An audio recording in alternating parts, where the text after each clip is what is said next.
Yeah, wasn't that hard? That was pretty hard if I say so myself. What's going on, everybody? Welcome to What?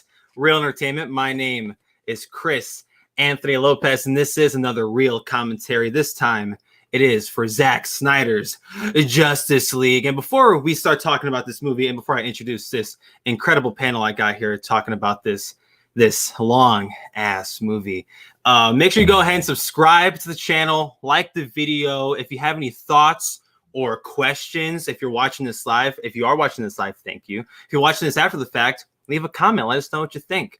Wasn't it? I'm telling you, Buck, like, wasn't it hard? But make sure you go ahead and subscribe, like the video, share this everywhere. It's going to be a good time, and I feel like we're going to be here for a while. So let's go ahead and just bring in the panel first. We'll start with, he's one half of Really Scared. I've been doing a bunch of reviews with him on my personal podcast for Chris's sake. He looks like Scott Summers, and he is pretty much the Scott Summers of Who Are They Real Entertainment. It's Connie Breedlove, baby. How's it going? What's going on, Bubba? You good? Yeah, I'm great. See, oh, you're great today. How about that? Yeah, I'm great. I just posted another cool food review. If you haven't checked that out, you know where to find me. Go ahead and watch it. It's a good one. What did you review today? I reviewed the new Travis Scott Cacti spiked seltzers. See, and you told me about them, and I still haven't gone out and gotten them yet. I won't spoil the review, but it was pretty good. All right, word. Well, let's introduce your other half, but your other half in a really scared sense. He is one half of Really Scared, and he is also the client for a certain rager that may be in some other movie trivia things, but we'll talk about that on a different show. It's the genetic Khalik, Taylor Khalik, brother. Look at you. Tell me, do you podcast? You will. What's up, Bubba? You good? I'm great. I've got my tones, my saturation matched to fit the subject matter tonight, to match the artistic vision that we are trying to restore here. I got my The Batman shirt on, which is not any kind of statement on the Snyderverse or continuities or multiverses or anything like that. I just wanted to wear a DC shirt on the DC show. I love Batman. There it is. I'm very excited to be part of this and talking about this saga tonight. Damn right, dude. Talk about a saga, and it definitely felt like a saga because I watched this thing in multiple parts. But we'll bring in the next next person here. He's the co-founder of the channel. He actually, without him, we wouldn't be here talking about Zack Snyder's Justice League. It's the Mister Matt Thomas. Matt Thomas, my man. I feel like I should just throw you into a swarm of aliens. What's going on, Matt? You good? Yeah, I'm good. I'm tired, but I'm good. Tired's the name of the game. Like, I'm not gonna lie, I slept for 3 hours and I'm riding high on some G Fuel right now. Shout out to Connie Breedlove. But we're out here rocking. So, Chris, that's not even a full Snyder cut you slept for. Right. No, it's not. And I wanted to watch this thing over again, but we'll talk about the length in a second of this movie. But last and certainly least, he hasn't been on the channel for a while, but I love this man to death. It is like, he's Mr. Happy Sunday. It's Toby Barkwell. Happy Tuesday, brother. You good? How we doing, guys? I'm so happy to see all your faces. Like, I'm so excited to talk about this movie. See, and I'm glad you are, because I haven't even spoken to you in like weeks because I don't like you that much, and like already like off the. I wouldn't expect anything different, but we're here to talk about Zack Snyder's Justice League. And if you are in the chat watching us, thank you so much for coming and hanging out. If you have any questions about the movie or thoughts on the movie or any, like, just thoughts you have on the flick as we talk about it, do not be afraid to drop those in the chat. However you're watching this, YouTube, Twitch, Facebook, it's all greatly appreciated. If you're on Twitch, please follow. If you're on Facebook, please like us and share this video everywhere. If you're on YouTube, thanks. Subscribe, like the video, leave a comment. This can be a good time. We're doing this not only for What Real Entertainment, but for Chris's sake as well. So we do everything for Chris's sake. I like to think so, but I feel like the whole discourse around this movie has been, is it good? Should they continue? But I don't want to start that way. I actually want to start with Toby. And my main question is, Toby, was Zack Snyder's Justice League worth it to you? Absolutely. And I want to preface by saying that, like, I was kind of a pessimist going into this thing. Like, Kinda? Kinda, yeah, kinda. You were the ultimate pessimist on this channel saying, like, nah. I remember you and Connor nearly getting into war in the group chat the day it was announced. See, here I was thinking you guys weren't gonna call me out on that, but y'all were ready. Y'all were like, you hated it, you didn't want it. Yeah, okay. I was a lot of pessimist about it. I'm gonna take back my words now. Okay, can I officially do that? Is that cool? I guess you can take your on the internet. back. Hey, it's on the internet. He's fessed up to it after being called out. It's all good. Okay, very good. You're good. I really love this movie. Like honestly, like I said, I didn't think it needed to happen, but going into it, honestly, I was like, I'm gonna watch half of it the one night and then finish it the next night, and I watched it all in one sitting with like one. Wow. I was that pulled in, right? And going into it, I thought it was just gonna be the same movie we got in 2017, just a little bit longer, added scenes, different edit, whatever. But it's honestly not. Like, it's a completely different film. We get so much more characterization, specifically with Cyborg and Flash. I'm sure we'll talk more in depth as we go on in the show. But just overall thoughts, like, I was very surprised, and I almost threw it on again last night, but it was a little late, and I was tired, and I plan on watching it again probably tomorrow, if not sometime this weekend, because I enjoyed it that much.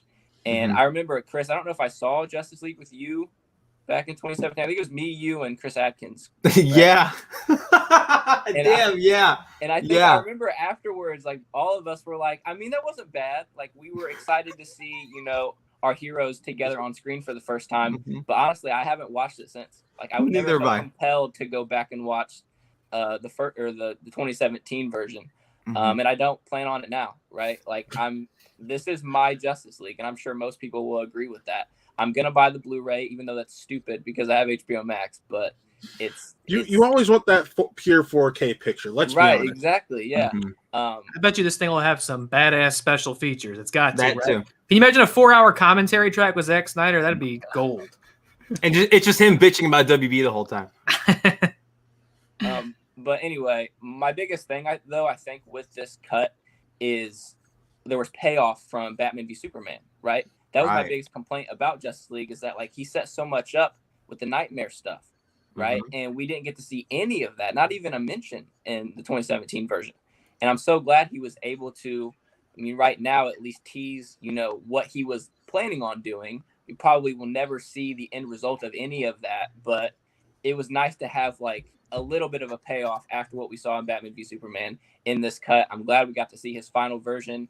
I'm just overwhelmingly positive about this right now. And I don't know if I'm still on the high of watching it and talking about it with you guys. I don't know if that'll die down in, weeks to come, but right now, like, I'm loving it. I'm loving all the commentary. I'm loving the reactions. It's just a fun time to be a DC fan right now. Totally. And I can't agree with you more, and I can't wait to knock you off your pedestal. But I'm going to ask Taylor Cleek next. Taylor, what did you think of Zack Snyder's Justice League? Was it worth it to you? Man, not to kind of echo what my man Mr. Happy Sunday down there said. I was skeptical as well. I was skeptical if this movie could be made, and if it was, my big thing was I didn't know if it'd be any good because I liked Man of Steel. Okay, not a big fan of BVS, even the Ultimate Edition. I disagree with a lot of choices in that movie. So I was like, I bet you it'll be better than whatever that low effort, like, uninspired crap was they gave us in 2017. I was like, will it still be good? And I kind of love this.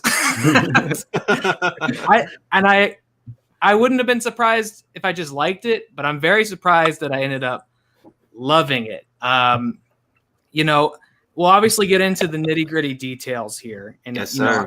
Of course, there are those fine-tuned details that I didn't like, stuff I did like, but big picture, right? I really enjoyed this. To actually see just the uninterrupted, untainted vision of a director who had a take on these characters who are very near and dear to my heart, even if it's a take I haven't always agreed with, to finally see it completely realized without any obstacles, it finally made sense to me, I think. And it was great to see. I'm really glad that this movie got made. I think Zack Snyder deserved the opportunity to make this movie. It's what he signed up for in the first place. And getting to finally see it, I can understand why he was so passionate about it. And I can also understand why might have been such a struggle to actually get this out in the way it is, because I can also see why on the studio end, why some of this stuff they said no thank you at the time. But seeing it as it is, I like it a lot. I'm so happy we have this movie. And like Toby said, I've watched the theatrical cut twice. Once in the theater, I was there with Matt for it, and I remember the mood at the end was kind of like, that was the thing. It was like, well, all right. That was basically the most generous thing we could say was, well, all right. I remember thinking like maybe this was a step in the tonally in the right direction for their movies, but I remember also thinking, wow, the momentum that Wonder Woman was starting, where it was like, hey, these movies might be good after all, and then that came out and completely messed it all up again. I watched it that one time, and then once more when I did a DCU rewatch a few weeks ago, and I'll probably never watch that movie again. Honestly, if I ever want to watch Justice League again, I'd rather take this 4-hour cut anytime over that barely 2-hour cut. And I don't know when I'll have time to watch this, right? But it'll definitely be something I make time for again in the future, because I dug it a lot, and I would absolutely be down to sit down and exist in the Snyderverse for another 4 hours for sure. Don't you got to watch it with Jess though? Ain't nobody got time for that. if she wants to, absolutely, I'll say yes. But I don't know. I don't know that she has the time for that. And speaking of folks that have the time for that, I think, and if I'll stand corrected if anyone else has seen this more than once that hasn't spoke up, but Matt's seen this more than once to my knowledge. And see, Connie, there you go, brother. But Matt, you were the one that really got the ball rolling for us here, at least in regards to you saw the movie first. And was it worth it to you upon your first watch, and after multiple viewings, or 2.5 or 3.5, however many viewings you got deep? Thanks, 3. Is it still the same feeling after that third watch? So long ago, I established a rule that if I like a movie, I force myself to watch it 2 times. Especially if I'm reviewing it and I have the opportunity to watch it more than once, I'm going to do that. Part of the reason this rule was established is for a movie I saw with Connor, and that is Batman vs Superman. There we go. Yeah. So the first watch, I was going back and forth between a 3 and a 3.5 out of 5. Okay. Then second watch, I was like, okay, maybe I'm putting that out of 4, and then the half watch, which later on I finished up, put me at a solid 3.5. I'm at a 3.5. I really like this movie. I really enjoyed this movie. I do have issues with it. See why the execs pushed him out. Like that decision was, looking back, dumb. This is a team up movie, and you're trying to force it into a 2-hour runtime when you're introducing virtually 3 new characters. Right. How stupid do you have to be? That, and my dad said it best. There is stuff you can cut out here, especially a certain 20 minutes at the end that we'll get to later. But if you could whittle this down to 3 hours even, 3 hours and change once you add the credits, and you have a damn near perfect superhero movie. Oh, we're throwing the P word around. Okay, we'll get back to that later. Connor Breedlove, as the other person who's seen it more than once here. Plus, we've been talking about comic book properties for how long now, Connor? Like 2 months now. George Thomas in the chat. Issues. The sleep-inducing first 90 minutes. Jeez. But Connor, was Zack Snyder's Justice League worth it? Yes, and I said that from the beginning, because if history proves itself, his cuts are always better than what we see in the theaters. Always has been. Watchmen, the extended cut, much better than the theatrical. The ultimate cut, although Taylor might not like it, I think it's very good. So, I mean, like, history proved itself. His cuts are always better than what we see in the theaters. So I knew this was going to be worth it. I was always like the champion for it in the group chat. I was always like, it's going to happen and it's going to be good. And it was good. It was really good. I liked it a lot. Seen it twice now. A lot of the scenes that I absolutely hated in the theatrical cut are so much better in this. Or gone. What's that? I said or gone. Or gone, yeah. Right. Either gone or much better. it just looks better too. I don't know what they did with his stuff, but it just even looks better, save for the aspect ratio. I do have issues with it, but overall, I thought it was fantastic. See, and I don't know how, like, I watched the movie in parts. I couldn't watch it in one sitting, maybe because I was lacking a G Fuel that day, but I had to break this up into parts. And when I broke it up into parts and I watched it over like a 7-hour period, I'm like, okay, like, I think this is really good. Like, it's definitely a vast improvement over the first one. I remember leaving that screening, Tobin. I'm glad you mentioned that, because I know I poo-poo Guardians of the Galaxy Volume 2 a lot, but like my second most disappointing experience leaving a movie theater was Justice League, because Justice League should have been the ultimate superhero film. Yeah. We got the Avengers 5 years sooner, or 5 years earlier, and we're all like, oh, the Avengers? What? And they got the same guy to replace Zack Snyder because of unfortunate circumstances? Oh, this movie must be great. No, it's not. It's not at all. And it's a mess tonally, and just visually it's gross. And especially now comparing the two cuts and seeing a lot of comparisons between the two cuts, Joss Whedon has some questionable morality, but I don't even want to talk about that, because we're here because it sounds like we all really dig this movie. We all love this movie in some way, shape, or form. We all can like poke holes in it, because I mean, it's a Zack Snyder movie. There, of course, going to be holes to poke in this thing. But I mean, I really dug it too. Now, in regards to it being worth it, I ask that because of the reaction to this movie. We've been hearing about this Snyder Cut for years, and of course, I want to dive into this and all the other different aspects of this. But not everyone was like Connor, where they were praising and championing this movie. This movie should exist. It does exist. It should happen. I'm over here like, damn, I don't want this movie to exist because I don't want to validate fans. Like, as unpopular as that might sound, I didn't want this movie to be made solely so all the like release the Snyder Cut, restore the Snyderverse fans are like, we knew it, we did it as a group. Like it became awfully disgusting, and especially piggybacking off of the Star Wars Last Jedi reaction, it split a fan base, and to me, the Snyderverse movies also split a fan base. Like, it's either you love these movies or you hate these movies, and if you have some type of in between, you're like, you're gonna get berated from both sides. So Taylor, I feel bad for you, and I wonder how the reaction has been, especially with if you put your takes out on the internet. But I mean, damn, like, this movie is awesome, right? Like, it's like it's I forget which one of you guys said it, but it's flawed, but damn it, is it good? Damn it. That runtime, though, not rocking with that runtime. Still, as much cool shit's in it, we could have cut like half an hour out at least, and the movie'd still be really good, if not better than what it was before. But I mean, let's just talk about this movie openly. I don't want to do like a scene by scene breakdown. We'd be here for 5 hours. Yeah. But I want to go around the panel, and I'm gonna start with Connor. We'll just go clockwise. Connor, like, the first thing you think of when you think about this movie in hindsight, for better or for worse, what is it exactly? I'm sorry, can you repeat the question? The first thing you think of when you think Zack Snyder's Justice League, like, for better or for worse, what do you think of? Your favorite thing, your least favorite thing, something you didn't like, something you really liked that he did this time around, unlike the Whedon cut. Favorite thing? It can be controversial. I love the ending. I love the epilogue. Really?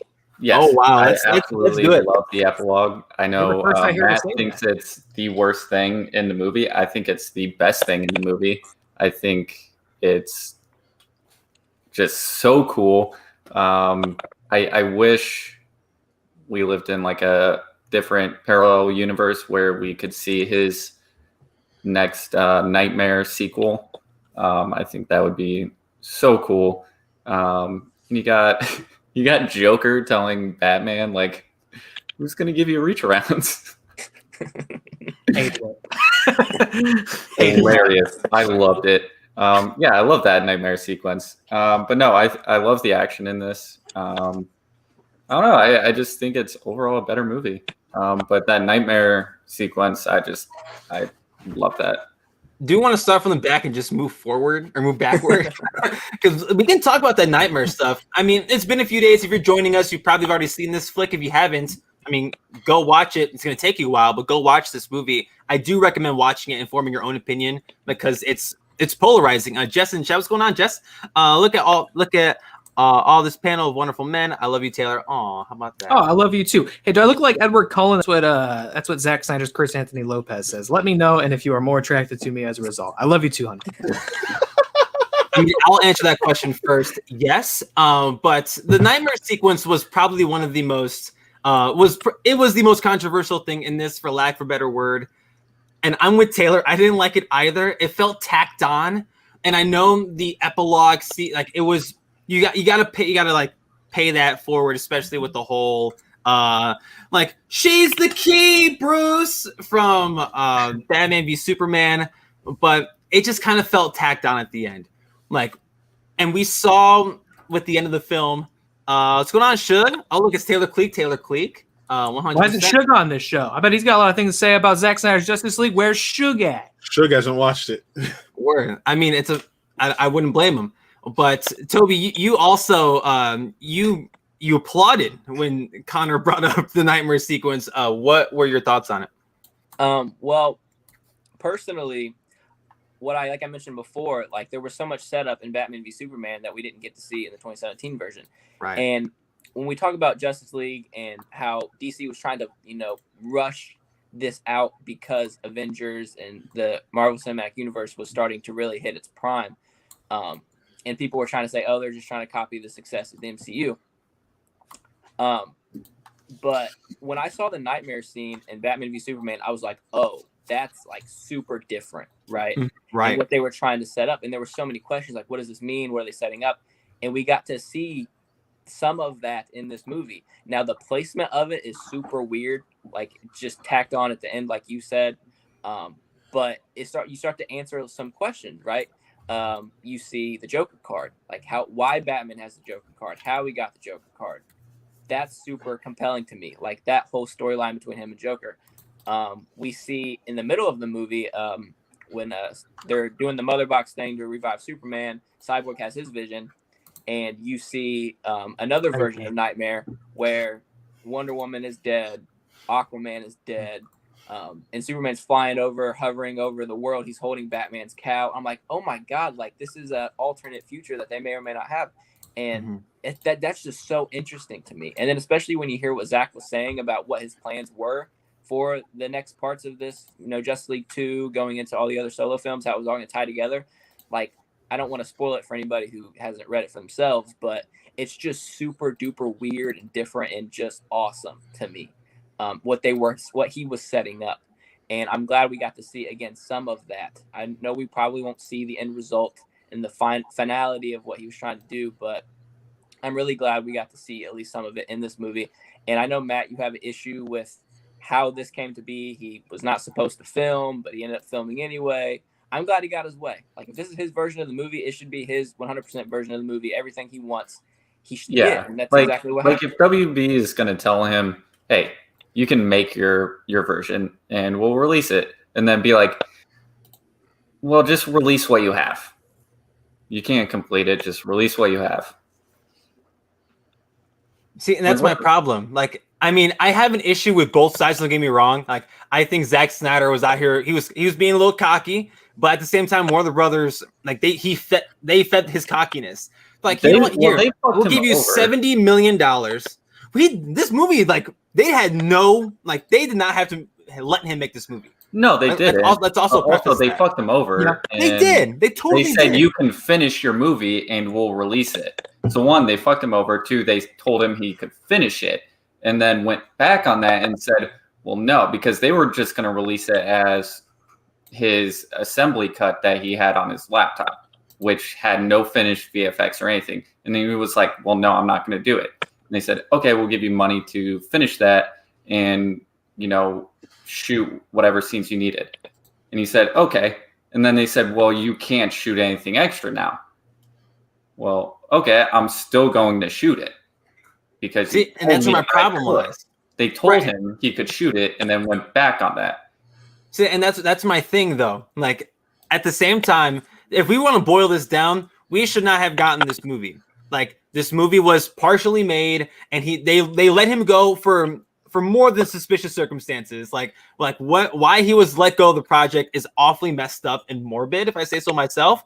But at the same time, it's like, damn, like this movie, they gave him the money to finish it, and you expect this man to not shoot anything. Like, I don't like how he got super cocky with it. He's still talking cocky about it. If you read interviews since the release of this movie, he's cocky. He's flexing on this thing. He's like, oh yeah, guys, you want more? Tell him. Start another hashtag. Like, no, let's not do that. He knows it's better. Like he knew That's why he really. It's no secret it's better. It's no secret it's better. But the fact of the matter is, he's trying to, as much as he wants to say that, oh, my fans aren't bullies or anything, and then he goes after bully fans last week. He's now basically starting to flame the fires of a mob again, and that's what I have an issue with.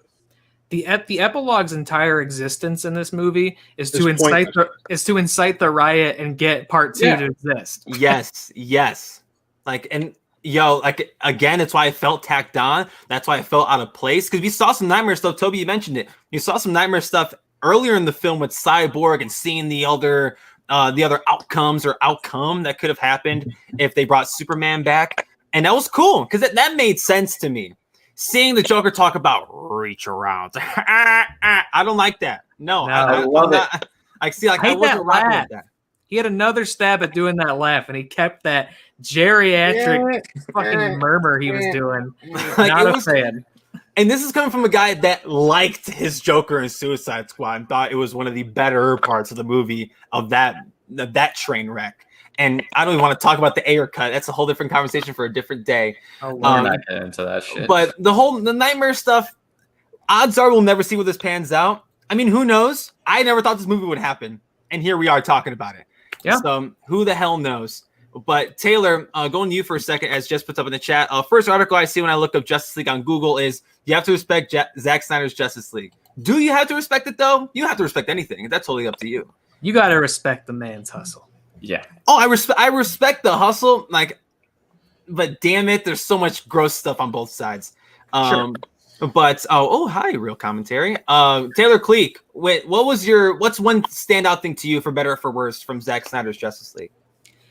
You know, the biggest thing that I would have to say that kind of got in the way of me enjoying Zack Snyder's previous DC work is how damn joyless those movies are. Even Man of Steel, which should be, this bright, colorful, fun cartoon adventure of a movie, at least, in most traditional interpretations of Superman.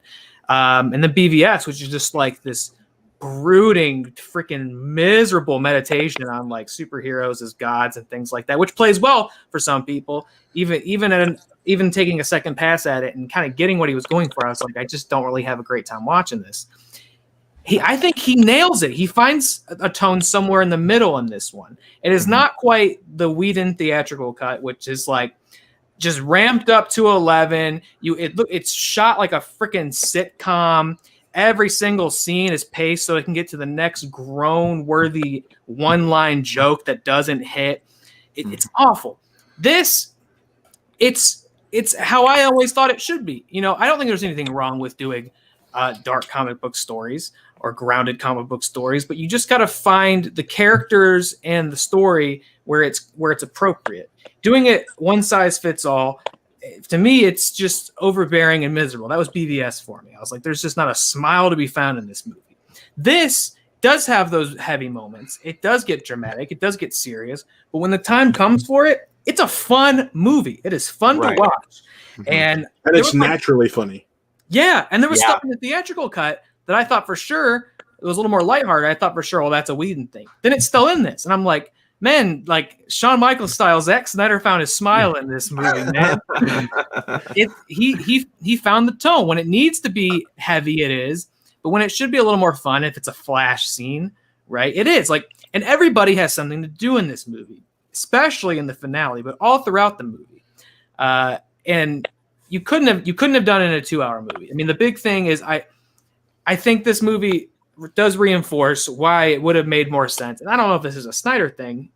and I'm not the first to say this clearly, but it would have made more sense, to do your Flash movie, your Cyborg movie, get to Justice League, because this doesn't have that problem, but it's 4 hours long. So it introduces those new characters and it establishes enough of them to where it feels like them, and it doesn't, you're not like, who is this guy?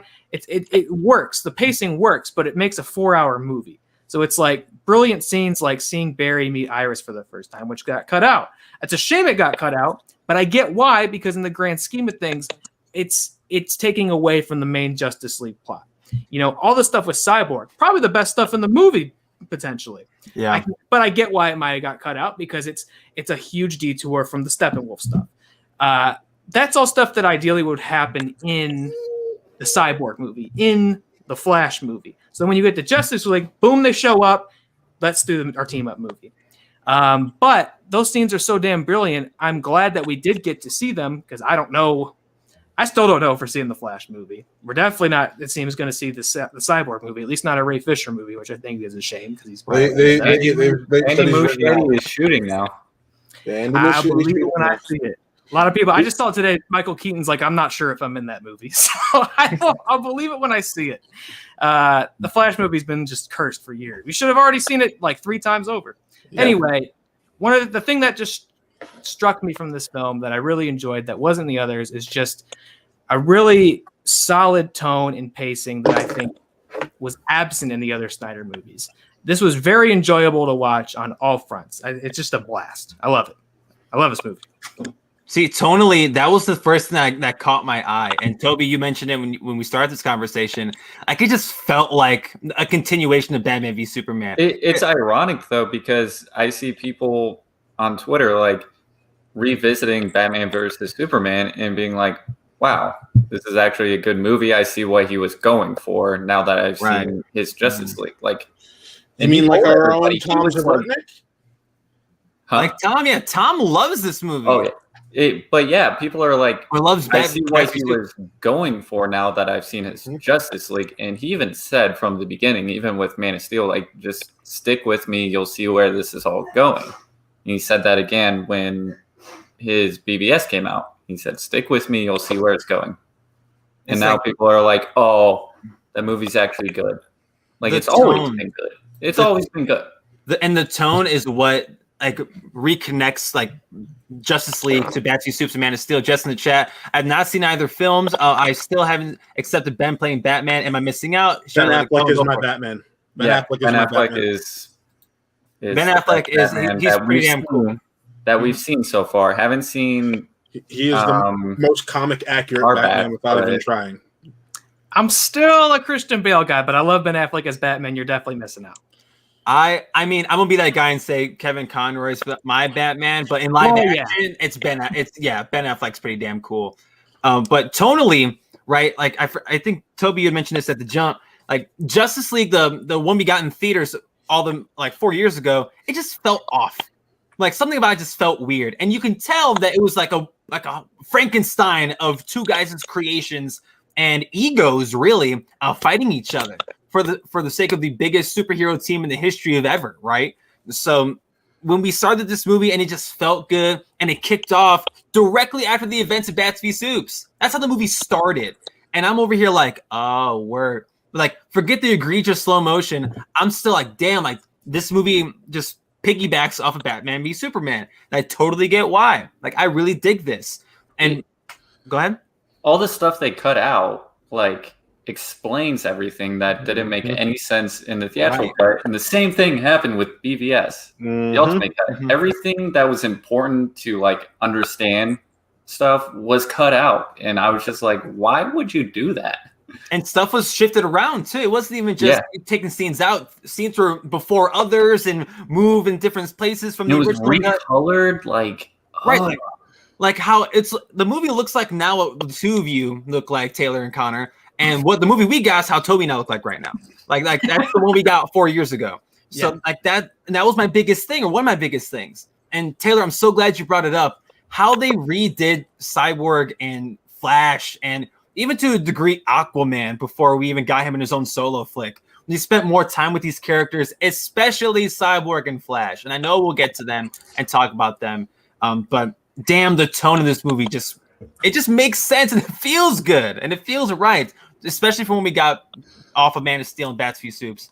But Matt, I asked you the same question. When you go back and think of Zack Snyder's Justice League, the few times you've seen it, what's your one takeaway from it? Honestly, it is those three characters. Aquaman, he only has one extra scene. That's the realistic situation of Aquaman. He has that extra scene, which beautifully sets up his film, by the way. Just nearly perfectly sets up his film. I loved it, considering that is my favorite DC film. The cyborg stuff, I would disagree that it was added, because realistically that was there, and they've been telling us for a while that it had been cut. Ray Fisher has been, ever since this movie, the theatrical cut first came out, he's been like, there was more cyborg in there that you have no idea what you were in for. Yeah. And I said this when I was on SCN last week. They gave Silas Stone a Jonathan Kent moment. Right. And that hit me hard. Every superhero needs a dead parent. That's what we're learning. At least the one. He already had one. And it's a shame they're moving away from him, because everybody loves Cyborg in this movie. Now and they do. His portrayal of him. Now they do. That is the shining moment of these 4 hours. Everybody is like, Cyborg's story is the best thing. If you made the Cyborg movie now, it would be huge. It'd be a big deal. Absolutely huge. Mm-hmm. And they're doing a huge disservice to the fans for, still giving these other characters their movies, but saying, and announcing there's a ton of movies, and talking about an Hour Man movie and all these other characters. People are like, why would you not? Here we go again. Right. How many times we got to teach you this lesson, Warner Brothers? Old man. What do we got to do? Toby, what did you think of specifically Cyborg and Flash and how they were treated in this movie? I thought it was. I watched a video a couple of days ago after I watched the Snyder Cut, and it really broke down what scenes were taken away, what scenes were added. Because, like I said, I hadn't watched the 2017 version since we saw it in theaters, like opening weekend, I think. So it'd been a minute. And every single addition was an upgrade, and every single thing they took away was granted. Like, they needed to take that away for sure, because it just tonally didn't work. And every scene added of Cyborg added so much levity to the character and the film and to the story. Like, it made sense. Like, the story actually made sense, right? Like, there was so much that was missing in the 2017 version. Like you said, Chris, it was just a jumbled mess from two directors who clearly had two different visions for the movie. In The Flash, I want to ask you guys, did you laugh with the hot dog when it was like floating? And honestly, I was not. I didn't enjoy that part of the scene. I thought it was hilarious. It was so funny. I'm not saying it wasn't funny. I just didn't enjoy it, because like we know as the audience now that that's Iris West, but at the same time, if that had just been in the movie and we didn't know jack shit, and I think this is part of the reason why the Flash movie is going to work a little bit better, is because in comic canon, Iris West has been this long-standing part of Barry's life. Mm-hmm. And in this, she's, this is a cute girl I just met at this dog place. I didn't even get her name, and now I'm randomly going to save her and admire her face. And I was like, no, that's creepy as shit. That doesn't make sense now, but literally 4 months after this was supposed to come out, we were getting the Flash movie, but that didn't happen. Oops. That certainly did not happen. Whoopsies. It's going to be 5 years later. I'm just saying, I like that. Honestly, kind of wasn't mad that scene was cut out. At the end of the day, it was a cool scene, but like I look at this to how would it fit? Just like I have issues with one of the lines in when Aquaman is fighting for the mother box after when he's talking to Mira after the fact, but I'll get into that later. But yeah, it's just one of those things. So it's one of my more enjoyable scenes. I think I liked it. I still had fun with it, but I could see why they were like. It's definitely a detour from the primary plot. That's what I was saying earlier. It's like that scene would work great in the Flash movie, and the Flash is kind of out of order because we didn't see how he got his powers in the comics. He gets that when he's working at the crime lab. This movie ends with him getting a job at the crime lab. So everything's kind of out of order with the Flash. But it's a great scene, and Flash remains sort of the comedic relief of the film. That was true in the theatrical cut, but it's better in this, primarily because I cut out that god awful brunch thing. Oh my God, this part's so embarrassing in the first minute. Just awful, awful forced writing. So glad that didn't make the cut here.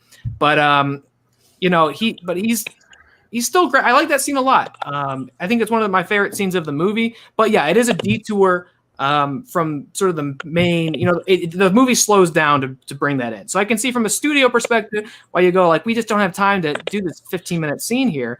But it's like, you should have put out the damn Flash movie first, then you don't have to worry about it. Right. My other thing is like that scene could still work. It just needs to be cut down and context changed a little bit. Sure. Yeah. This movie feels like he left literally nothing on the cutting room floor. Yeah. So you could probably still make a 3-hour version of this that would have like there are no deleted scenes on the Blu-ray. Well, we know there's one deleted scene, and that's how I got his nightmare sequence. But like you're so mad about that. Me? So mad about Matt is mad about that. Oh. I have other reasons why I'm mad about that, and it has nothing to do with the nightmare sequence itself. Retry. No.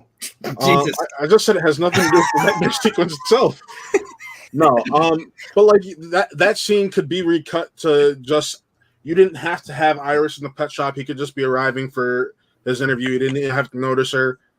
And if it were to be in the theatrical cut, she's just trying to start her car, and then he notices it's Iris. He goes to save her, and this, that, and the other. Didn't need the creepy. It was weird. Like, don't get me wrong, the whole hot dog thing, it was kind of forced. But at the same time, I really dug it. I was talking to Winston, Jay, and a few other people. They're like, I really thought he was about to shove that hot dog in her mouth. I mean, if I'm being honest, I thought he was gonna do something weird too. But at the same time, this isn't the Barry Allen that we're used to in the comics, and that's something that I've heard before already. Like, I've had people compare him to the Grant Gustin version of the character, and that character isn't accurate to Barry Allen from the comic books either. So we also have to keep that, but he ain't that Barry Allen. Like, so at the same time, we also have to keep in mind that these different iterations of the characters. I personally really like Ezra Miller. I still prefer Grant, but I like Ezra a lot as Barry Allen. He's weird. His arms move funny, but I think it makes him stick out. I guarantee that's going to be different in his Probably. Solo movie, Andy's movie. Just like Aquaman and, some of his actions, some of the underwater stuff, that was different in James Wan's Aquaman. For the better, by the way. Yes. Yeah. But obviously they're letting the directors do what they want with the character as long as it's, still the character. Right. So I guarantee that run motion is going to be so much different in Andy Muschietti's film. And again, hopefully for the better. Can I also say the Flash is like quite literally a creative wet dream for Zack Snyder, because it's a built-in excuse to go slow-mo in every single scene, which he does. That you cut down the slow-mo on this film for some unneeded stuff, like the freaking sesame seed or the oh my god, pasting from the Batmobile. Neither of those had to be slow-mo. There are certain moments in this where you're like, oh, I could cut that. We get some of that runtime back. And the Sesame Seed is the most Zack Snyder thing I've ever seen. And that's it. You're going to get a Snyder cut. You're going to be doing a lot of slow motion. That's just how it is. That's the name of the game. I love it. I mean, it's for better or for worse. Especially in the beginning. Every movie needs more slow-mo.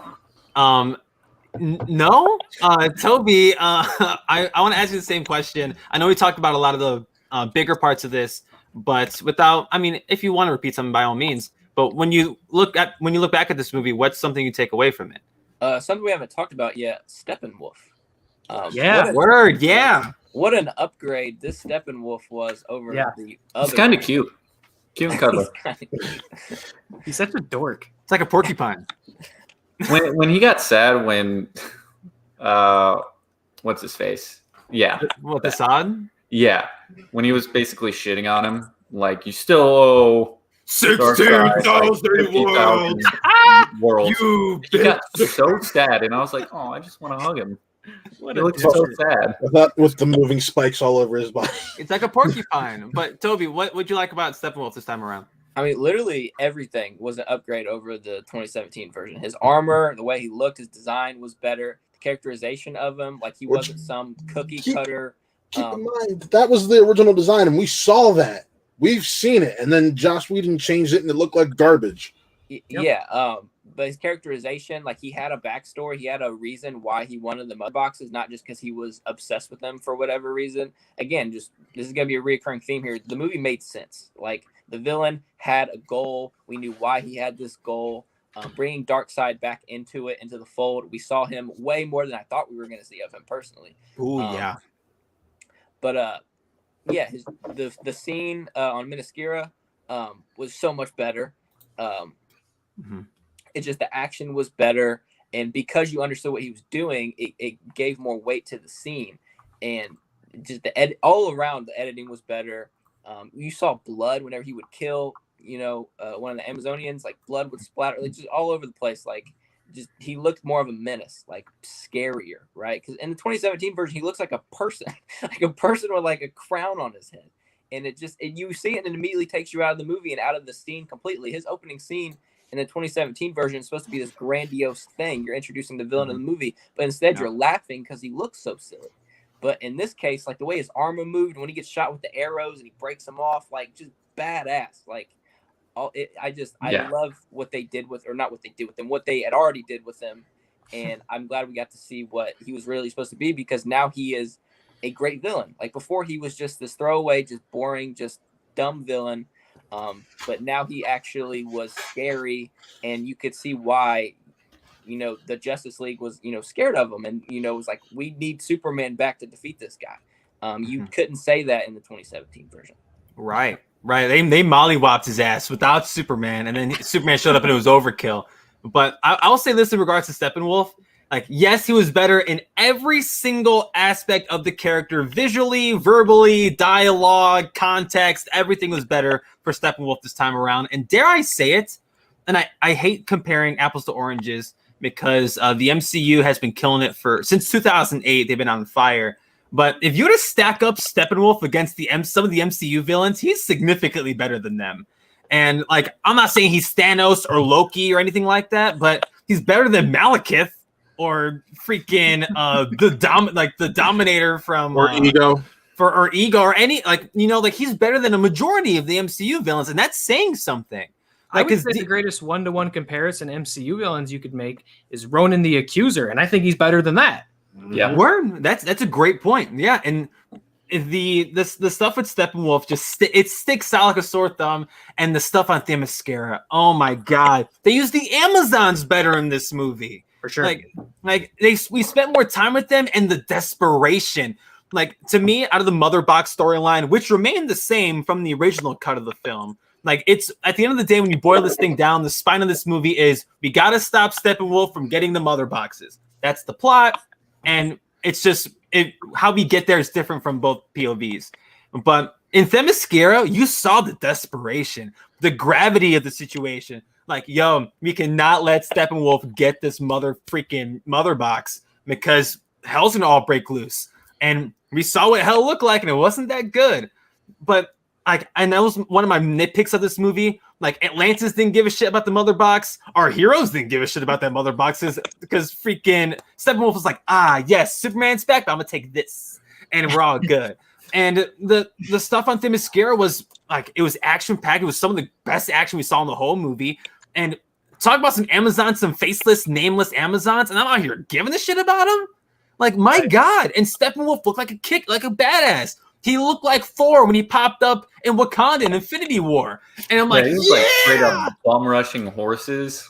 Right, he's tackling them, he's swinging and slicing, and there's so much blood in this thing too. Like, he's slicing dudes in half. And I'm like, this movie's nuts, and Steppenwolf is such a step up, pun intended, from everything else that we got in the 2017 version. And yes, do we have to see those scenes with Assad multiple times of, can I please talk to Father? No, you cannot talk to Darkseid. Just in the chat, give me Amazons every time. Yes. And I mean, and a lot of them in this. Right, I still have issues that the armor's so sexualized compared to Wonder Woman. I mean, Wonder Woman's still showing a lot of skin. Let's be frank. But it's not bikini armor. That's what I'm referring to. No, totally. And and that was the case. I mean, Patty Jenkins, I don't know how much involvement Zack Snyder had, but that was pretty much the same thing we saw in her movie and what we saw briefly in 84, the Wonder Woman sequel. But I mean, damn, like these Amazons just really got me this time around, and Steppenwolf's a big part of that. And yeah, the stuff with Assad got repetitive. You wanted to talk to Darkseid, and Assad's like, no, you go get all the worlds, and then Darkseid will talk to you. I love those scenes. Yeah, it was funny. I laughed, which I don't know if the intent was to laugh, but was just like shut up, Steppenwolf. He was like an older brother to Steppenwolf, and I don't know how I felt about that. When Darkseid finally shows up and you see Steppenwolf immediately drop to his knees, he submits, his armor goes away. He looks like a servant. He goes from this godlike creature that our Justice League is fearing to just this pesky little servant. And again, added so much characterization to him. Because you saw like, oh, he's doing this for his boy, right? Like he's not just doing this for his own selfish gain. Like he has a mission, and it's to serve his guy. And again, like I mentioned before, it completes the story. It makes sense now. This is why he was going after the mother boxes. It wasn't some obsessive thing. He had an end goal, right? And we see at the end of the movie, like he does what he's supposed to do, right? He gets the mother boxes, he unifies them, and then the Flash does the most badass thing I think I've ever seen in a DC movie. Well, since we're on the case of Wonder Woman, one of the scenes I hated so much in the theatrical cut was that I thought it was a bank in the original cut, but it's actually a museum. Yes. Which, I mean, obviously they explain that in this one. I don't think they ever mentioned where they're at. And they're in London. Yeah. That's all we know. I didn't even know that. And I didn't know anything about that scene. I was just like, this looks like absolute shit, and I hate this scene. And it doesn't make any sense to the story. And this makes sense to the story. What's going on, Pardis? It looked a lot better, and it's so much cooler. And I love the little addition to Wonder Woman's theme. Yep, I was about to say that. I love her movements when they're shooting at her, and she's blocking them, when she first enters in, and then she's just throwing dudes against the wall and crushing their heads against the wall, pretty much. One of the few things that did make it over from the theatrical cut, they just added blood this time around. Yeah, right. But no, they added more to this. Some of the movements and some there's some extra scenes spliced in, but yeah, to me the takeaway, it's a longer scene. It's colored differently, and it's just overall better. The takeaway from that scene, though. Not only does she kill these terrorists, by the way, they're dead. Yeah, when she throws the dude towards the crowd of people and then grabs him again and then throws him behind her against the wall, I was like, oh shit. Yeah, these people are dead. And when she did the little think, that dude died. Too much. That was too much. It was a lot. She disintegrated him. Too much. But no, just enough. Fantastic. Yeah, that was the part where okay, so if I can cut in for just a second, because that was obviously a huge critique of BVS, was Batman's over here bludgeoning dudes and blowing people up, and it especially bothers me with Batman because it's such a pillar of his character. But for this, I was going oh my god, because one of the first things in the film, it's here we go again. She's just dudes are exploding against the wall, and she's got this guy trying to put granted. Very bad man, not good. Don't like him, but he's putting a clip in his gun to shoot these civilians, and it's Wonder Woman could just walk over there, and just bop him on the head. He'd be done. Good night. But she's like, nah, let me use. She only uses this move she tries to use it against Superman and Steppenwolf, and she's like, let me use the big move on him. Boom, disintegrates him. The whole wall explodes. Property damage. There's debris going in the streets, and I went, oh my god, but. Then I just had to pause and say, you know what? I'm watching a movie called Zack Snyder's Justice League. He loves this shit. Also, I got hands up. I said, do your thing, Zach. Go for it. These guys were completely content and set on killing a bunch of kids. Yeah, for real. Like, these guys are going to kill children. Four city blocks. Really Four city blocks. If this was happening, would you be like, no, don't kill them. Let's take them to trial. It's not happening. It's fiction. They made it a whole lot. Right? No, disintegrate and smash their heads. I just think of Wonder Woman. Wonder Woman should use that force when she's fighting, like, I don't know, a beast, Steppenwolf, Ares, you know. out of war. Yeah. She could have gone. She could have been across that room, and she could have chopped his ass out in a half a second, as we've seen. And she's like, "Let me just." Their whole thing is like, "We're gonna blow this building up." She's like, "Well, I'm gonna blow up the 3rd floor and turn this man into a blood mist." And I hope you guys are looking out there because I'm sending bricks flying at your head. So it's just one of those Snyder things. Is like he loves the spectacle too much to not really think about the context sometimes. I think, but that's where I said, you know what? If I am going to allow myself to get hung up on these things, I'm going to not have a great time watching this for 4 hours. So I said, let me check my expectations and enjoy Zack Snyder's movie. And by the way, I didn't really have that problem at any other moment in the film anyway. So it was just that one scene. I was like, oh man, but no, it's by the way, one of the best still shot action scenes I've seen Wonder Woman in thus far. It's a good scene. I just think it's overkill at the end there. And you better watch that little girl, because the first thing she says after she sees all of that is, "How can I be like you? Like, what is she gonna do?" Well, like, adults, like, hey, maybe he was setting up Wonder Girl in the most Zack Snyder way possible. But to me, I shared Taylor's sentiments where it's like, damn, like she murdered that guy. Like, did she have to? They were all murdered. Like, he's gone, right? Like that man is evaporated. But at the same time, but I directly after that, Toby, that scene you mentioned, she was talking to that little girl, and she's like, "How can I be like you?" And she's like, "You can be whatever you want, except an Amazonian princess who has all these powers and is the daughter of Zeus. But besides that, you can do whatever you want." Like, but it was genuine, it was sweet, it was cute, and I liked it, and it made me forget about the terrorist Nazis. There was no need to cut that line out of the. No, if anything, that it's zero. It's 30 seconds, and it's honestly very powerful. It's a very powerful scene. Yeah. The only reason it got cut out is because they didn't want to show that the guy died in a blood mist, because that scene cuts after she hits those gauntlets, and it cuts to the next scene. And that was kind of a tonal mishmash again. She literally obliterated this man, and she's like, "Hey, little kid, you can do that too someday if you just eat your Wheaties." It's all over her gauntlets. like you can do whatever you want. Like, if she just witnesses all the corpses around her from Wonder Woman just legitimately murdering a bunch of terrorists. I don't know why I'm the only one that did not have a problem with that. I was like, when that started happening, I was like, oh, I hated this scene originally. Now it's badass, and I love it. Well, see, because I didn't have any type of hate towards that scene in the original. So when I saw it this time around, I'm like, oh, it's still cool. We still got the like we still saw that. Yeah. But then like Wonder Woman's like, and death. And I'm like, whoa! I don't care. It's like badass. Diana, like she was so like when we saw her in her first movie, she was like, oh, like people are at war and people hate each other, and now she's like, I hate you. I'm like, whoa!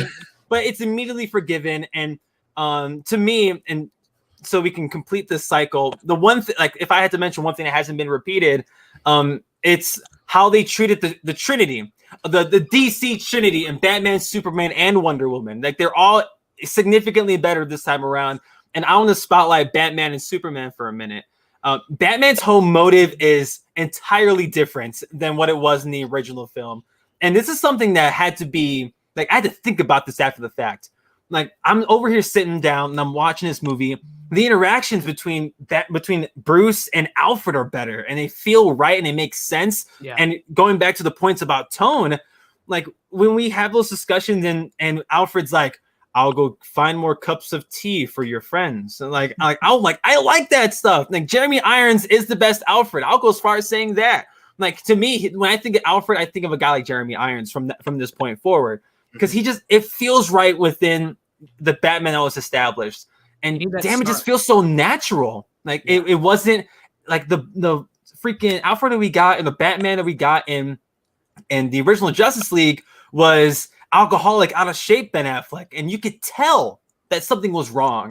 And I didn't, and we're over here like, damn, especially if we like Batman from Bat v Supes, which a lot of us did. It's like, oh, hey, we're about to see Batman in Justice League.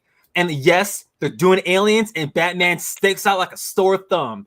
But that's the nature of the character. Like, what else are we going to do? He has a lot more to do in that final battle. Yeah, and he's the reason why they got into the dome and such. And definitely want to talk about that final battle. Oh, but man. Batman, everything up to that, Batman was just significantly better, and he didn't have these gross one-liners of like, "Oh, I'm bleeding." Like, oh, terrible. Terrible. No, like Bruce wouldn't say that. I don't care how lighthearted your Bruce Wayne is. He's not out here like that hurt. No, like shut up. Batman does not quip. Iron Man quips, Spider-Man quips. That is not what Bruce Wayne Batman does not do that. Exactly. And now with Superman, we got way more Superman. And one of my favorite scenes of this whole damn movie is when they wake him back up after the stuff with Lois and Martha, which is spectacular, by the way. And now, to me, it makes way more sense in hindsight. But he goes back to his ship and he's going to get his suit. And you hear the dual dialogue of both of his fathers. And you hear Russell Crowe, you hear Kevin Costner, and if I ever thought of a dad that I would want, it's definitely a combination of Russell Crowe and Kevin Costner. And I'm over here thinking like, yo, this is awesome. And he's walking by all these suits, and he's doing this whole thing, looks at the red and blue suit. He's like, not today. I'll get back to that later. And then he's going to get the black suit. And I know all the comic book nerds are like, oh, the black suit's what gets the most sunlight. And we're over here like freaking out about it. And then we have that immaculate shot because Zack Snyder loves his religious imagery of him floating into space and just Jesus moment. Although that's like the only one in this one. Yeah, that's his one. Everybody gets one, and that's his one. And I still really dug it. And as much as I don't like that about his movies, I'll be the first person to say that I hate the religious imagery because to me it's a little too far fetched for my liking. It's very egregious, yeah. Exactly. But this one, damn that I popped for that damn black suit. And I'm like, yes! Like, and he's out here absorbing the sunlight, like, I'm about to go murder Steppenwolf. It's gonna be great. And he's gonna do all these cool things. And damn, why is Superman, like, when you don't digitally remove a mustache from his face, significantly better than the one that we got in There's a quick second where it looks like you get mustache soups. There's a quick second. Maybe. Couldn't be, man. Couldn't be, right? Because that was only weed and stuff, and clearly he didn't use a frame of that, right? It's in that first moment when you get that side profile shot of him that it looks like there's a little bit of mustache. Yeah. Unless Henry, that son of a bitch, showed up to Snyder Cut reshoots with the mustache again. that would be outrageous. You jerk. But no, I remember, Taylor, I texted you when I was watching it the first time, like, they're stash shooting this. I never caught it, anything like that. I didn't. I was looking for it. I was looking for it. I didn't find it. Maybe he just got a fat lip, but literally, it's. I'm not going to talk shit about Henry Cavill. I mean, but because I love his Superman, and I think that's why I'm marking out for it so much here. Yeah. That fight scene when he wakes up again and we see the League fight him, that's better than what it was initially. You keep some great moments in this from the original of like the side eye and Flash is like, I was so surprised that was a Snyder thing. That's the funniest thing in the theatrical cut. And they expand on it too. They expand on it and they actually have him like swing at Barry and not just like shove him off. Like that's another thing that Zack Snyder just elevated from what the Justice League gave us 4 years ago. And damn it, when Bruce is against the car or not when he's against the car, when Superman's going towards Bruce and Cyborg tries to stop him. No, get away from me, robot. Wonder Woman tries to stop him, headbutts her to death. And he's like doing the whole eye beams and Batman's catching it with the gauntlet that Alfred made from earlier, which was again the fact that they explained that early without us having to be like, like that makes sense that Batman would have that. And inspired by Wonder Woman. Yeah, and Batman wasn't like, oh, here's Lois. Don't kill me. Oh yeah, Lois's involvement makes a whole lot more sense too. Mm-hmm. Yes. Because originally Batman was just like, I have a secret weapon. It's like, I'm gonna use Lois as bait. What? Yeah, like, no, it's kill her. Lois not has me. been visiting this area for since it happened, and like brings the guy. She has context. Poppy like is always there, so her just being there just makes sense. Like, and is it a coincidence the one last time she's gonna go is when Superman wakes up? Sure, but like no, because she does it every day, so it's not. It's well, not no, but if I'm not mistaken, like there's a line of dialogue. She's like one last time, and then because she's about to go back to her life after Martian Manhunter showed up and told her to go back to work. Like worst looking Martian Manhunter I've ever seen. Oh my god! Wait a minute. So no, he looked great. I just didn't think he belonged in that scene. The VFX weren't done. They looked like they weren't done. Like That's Chris, what it was. the Supergirl Martian Manhunter looked better than that. I mean, sure, but I mean, even that's a little bit of a stretch because the CW effects don't really do justice to me. If we're going to talk about Martian Manhunter for a moment, because yes, Superman was awesome, Batman was awesome, Wonder Woman was awesome, but this movie had a lot of fan service in it too, and that Martian Manhunter scene was a big part of that. First of all, I love that scene between Diane Lane and Amy Adams. Like it just felt real to me. Like, yo, like go back to work. Like the world needs you too. Like not just Superman. The world needs Lois Lane.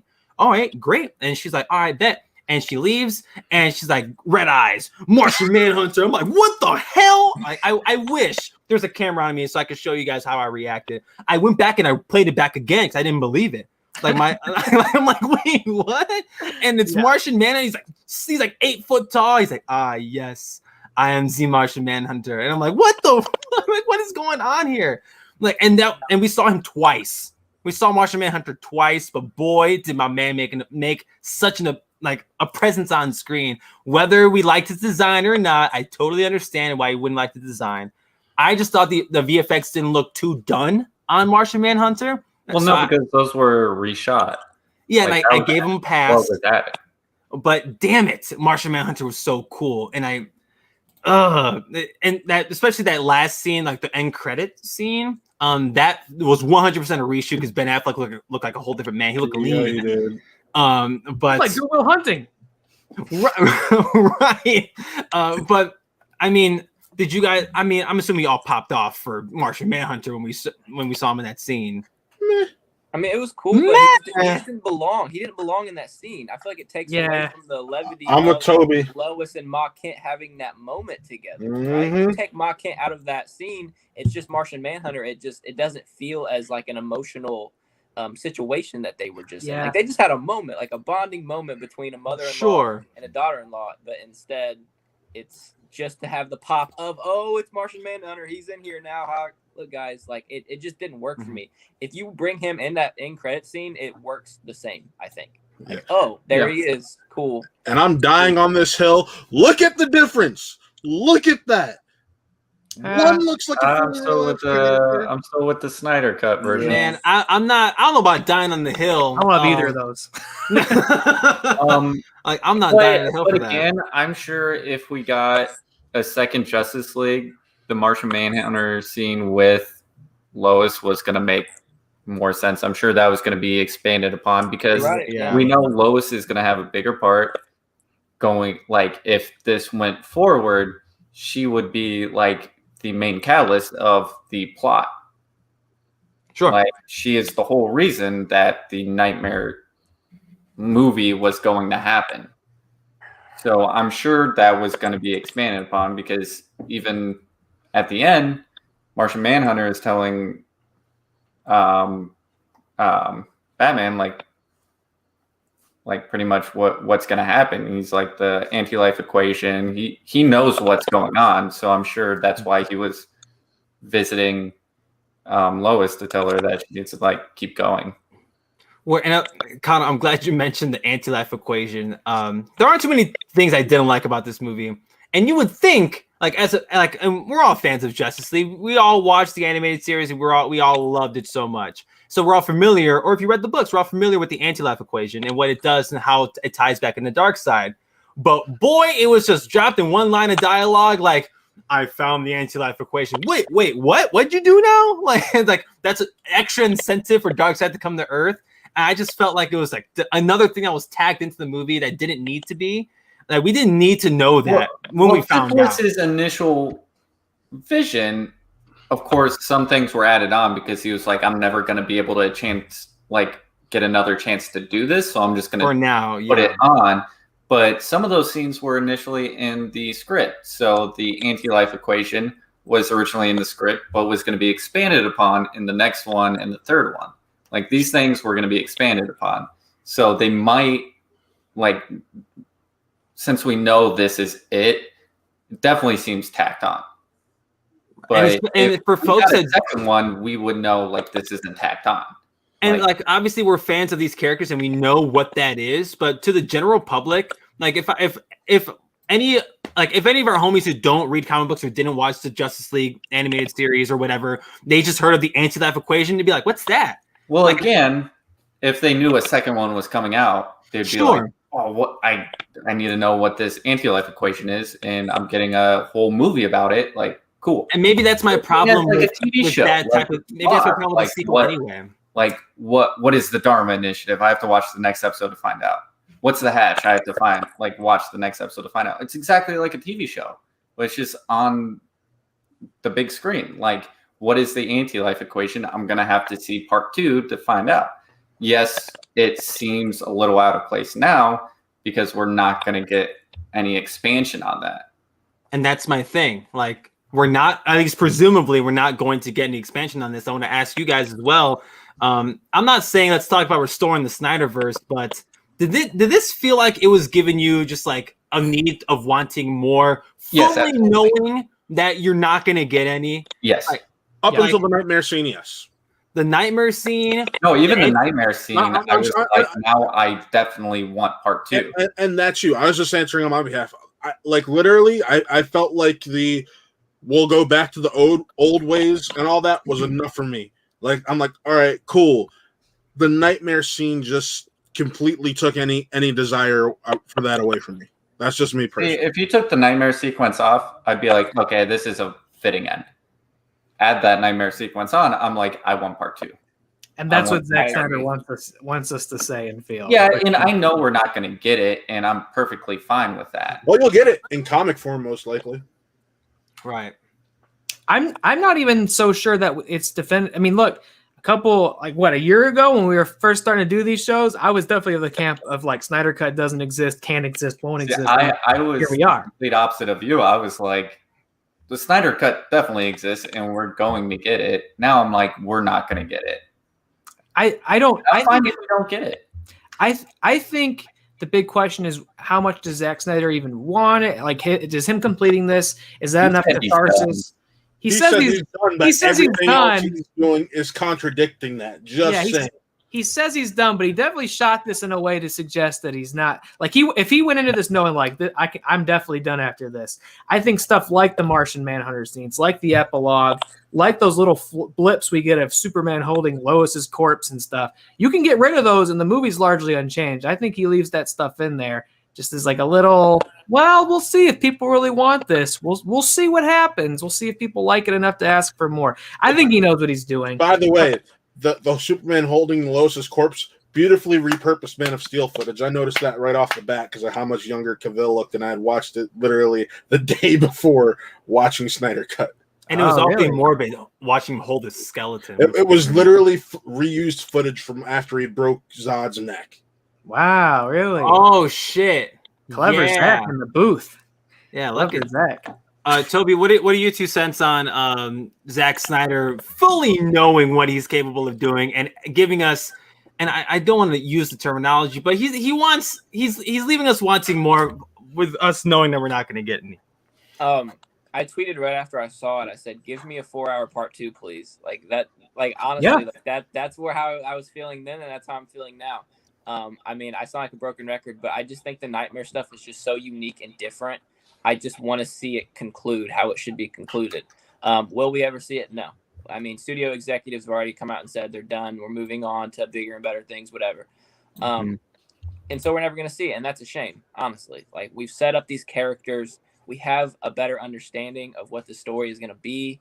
But we're just never going to see the conclusion. And I mean, people are already tweeting, restore the Snyderverse, whatever. It's not going to work this time, I don't think. But I mean, like I also tweeted a few weeks ago, if you give a mouse a cookie, like this is what always happens, right? Like, this is how it's going to be. And, it is what it is. But I mean, I don't want to steer the conversation in this direction, but I just kind of got to get it off my chest.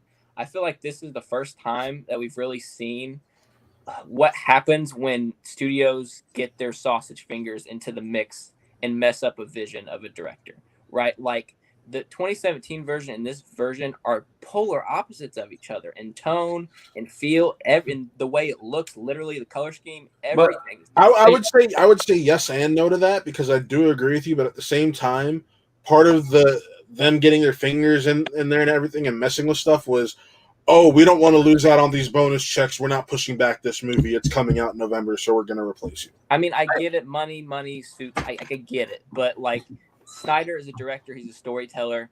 And this was really the first time we got to see, like, oh, this is what happens if the guy gets to tell his story, right? And we get to see what happens when the suits tell their story. And it's just every single time you see, and this proves it, the director, the storyteller's version is always going to be superior. And another thing I need to get off my chest. I have so many thoughts.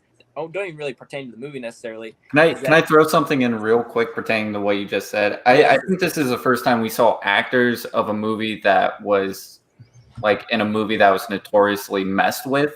Like with Fantastic Four, we didn't see Miles Teller or anybody or like other people constantly, like day after day, like we want the actual like Josh Trank cut. We didn't see that. With this, we saw the actors. We saw other people, like other celebrities, like Snyder Cut. We saw billboards and stuff. It was a huge movement that we haven't seen before. With Restore the Snyderverse, we're not going to see these actors do that. They're done. I think they're happy with, getting this version out as a conclusion, and they're done. We're not going to see Ben Affleck. I don't think Ben Affleck wants to do anything more with Batman. I don't think we're going to see the Snyderverse reinstated. And one of those reasons is because I don't think these actors are going to be tweeting out the hashtag. I think the whole release or Restore the Snyderverse is going to die down in a few months. It'll die down. And to piggyback off of that, nobody is going to be fueling it besides maybe Zack Snyder every now and then in some interviews, like when Army of the Dead comes out. He might mention it, but it is going to die down and go away, and that'll be it. There's always going to be fans that are like, I want the director's cut, but nothing will ever come with it. So, and the proof is Warner Brothers saying, we're not doing the air cut or anything like that. Stop asking. Like, that's proof. Like, the whole, like, give a mouse a cookie. Like, it's we're not going to see more of this. This is, like, once in a blue moon thing. Like, we might see it years down the road with something else that might be as notoriously fucked up as Justice League. But we're not going to be getting a lot of this, guaranteed. And to pick, just the one thing I want to add to that is this may be the first time that a movie's come out and we know the studio has had their hands all over it and the fans reacted the way they did, hence why bang Zack Snyder's Justice League. This may be the one time only we will ever get it. Unless, like what Connor said, they mess up Avengers 5 and we're all like, like, and then we all cry about it on the internet. Yeah, but we're not going to see this continuously, guaranteed. But what was the other thing you wanted to mention, Toby? Real quickly, and I'll toss it to you guys. Do you see more directors and storytellers gravitating towards streaming services because they would be allowed to make a 4-hour movie, right? Like 4-hour Justice League would never go to theaters ever. It just wouldn't happen. But with HBO Max, you have a different way of releasing it. People can watch it in the comfort of their own homes, break it down into parts, whatever, right? And I think a lot of storytellers are going to see that and be like, oh, I want to make a 4-hour movie, or I want to make a 6-hour movie, right? And break it up into little chunks and parts and tell one cohesive story. Because that's just never going to happen in the theater. So I was going to ask you guys, do you think more directors are going to want to go this route? Again, giving more, of the creativity and the lead to the actual storytellers and not, suits, getting the sausage fingers and messing things up. It's an interesting theory, but I don't think so, especially with the fallout with all the Warner Brothers movies going to streaming. I don't think we're going to see, Denis Villeneuve going to HBO or Netflix being like, I'm going to make a 5-hour sci-fi epic. We're not going to see that. Most of these auteurs are going to prefer the big screen theatrical experience with their films. I think it's just a shitty case with what happened with Zack Snyder. I don't think we're going to see more directors going to streaming services. No. I agree with that 110%. You are kind of seeing what Toby's talking about right now on Disney Plus with their television shows like WandaVision, all directed by Jack Schaefer. Kari Escobar is doing Falcon and Winter Soldier, but ultimately those were made. That's exactly what I was about to say. They're developed as TV series that ultimately, when you binge them, when they're all said and done, play out similar. The guy who did WandaVision was from sitcoms. He did Matt Shackman, Matt Back to Life, all that. Yeah. So, I mean, it played to his strengths. Kari Escobar, it plays to, if I remember correctly, I actually haven't done anything. But no, I don't think you'll see directors do that. You might see more longer form content being developed as television shows that plays out like films. But do we see Zack Snyder doing more streaming stuff? Well, absolutely, because his next one is a Netflix film. I think he is absolutely done with the studio shit, because I think for his entire career since Dawn of the Dead, it's just been nothing but studio interference. So I think he is going to just chill with Netflix and make movies for Netflix, which I'm fine with. Like, his movies that aren't fucked with are great. I'll just say, if you guys were directors, right, and you have two options, you can either go to a direct to release on a streaming service or a proper release in a theater. Your proper release in a theater is going to run 2 hours, no more, no less, and you get about 80% of the creative direction. Or you have streaming service, release as long as you want and 100% of the creative direction. Which one are you choosing? I'm taking the theater. I'm going streaming. I have anxiety. I don't need a studio breathing down my neck. That's what I'm saying. I think a lot of directors and storytellers are just going to want to have the creative control. But I don't think. But think about this. He still had studio breathing down his neck. He just had the cachet because of what happened to be able to do what he wanted at the end of the day. Well, because HBO, this production was run by WB essentially. Yeah. It was just released on HBO Max. Exactly. With Netflix, I mean, if it's Netflix original, they're just giving money to people. So I mean, that'd be a different case. I mean, going to Netflix, I think he's going to go the way of like Adam Sandler. Like, he's just going to be like, I'm going to chill with Netflix. I'm going to sign a 6-movie deal with Netflix. I see that happening. I think he's done with Warner Brothers. Oh, Taylor, do you have any thoughts on either of the things Toby just mentioned? It's definitely an interesting question, and obviously the Snyder Cut is a very unique example. Or like, this movie was primarily done, or at least all the way shot. So I don't think any streaming service is going to roll up and dump the $500 million necessary to make a movie like this up front. It's a very unique situation. Now, more modest budget productions, I could see that. And if you're it depends on what you want as a filmmaker and as a creative person. If you want to make these types of movies, if you want to make these tentpole blockbusters, you really don't have any other choice to go that route. But if the streaming service becomes the place of, hey, more creative freedom and agency in your project, I could definitely see that appealing. The only other side of it is, you asked, would you be more interested in going through the studio system, putting movies out traditionally, or going to streaming services outright? The only downside of streaming services is, man, you just get swept up in the mix so fast, even when you do make something big. Like, what was that movie with Charlize Theron that came out last year? Yellow Card. Yeah, that was that's a blockbuster movie. It's got movie stars in it, action movie, big budget. And it was cool. People talked about it for 2 weeks, and look, I couldn't even remember the title of it off the fly here. So Mank was talked about for 2 days. Mm-hmm. Yeah, that's a David Fincher film. Ma Rainey's Black Bottom, Chadwick Boseman's final film, talked about for like a week. There you go. So if those movies come out and they exist in the theater space for a long time, it's just they get more attention and acclaim. I think it's harder to stand out. Same as like if you were releasing, in short films, independent films on YouTube and things like that. Harder to stand out when thousands of people are going to be putting their content out every single day. Just harder to stand out. So, I mean, I think we've kind of seen what it is now. It's you do your independent film. It does well, gets acclaim. All the studios call you. They want you to make Eternals for them or whatever it is. Make their IP. It goes well, and then you get to do something else that you have more agency in. That seems to be the new filmmaker system.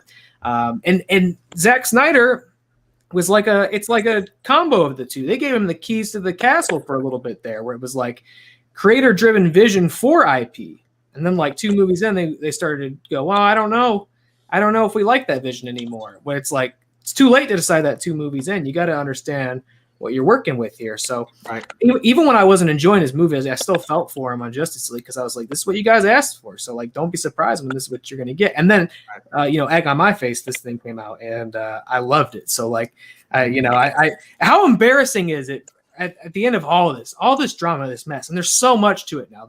What they did with Zach, the Joss Whedon stuff, the controversy that comes out from that, the Ray Fisher stuff, all of this. And at the end of the day, Zack Snyder puts this movie out, and like, I'm not really seeing anybody hating it. I'm seeing people who are lukewarm on it. Oh, I can pull up someone who hates it. But the reaction I'm seeing is overwhelmingly positive and coming from me, who I didn't think I was going to like it anyway.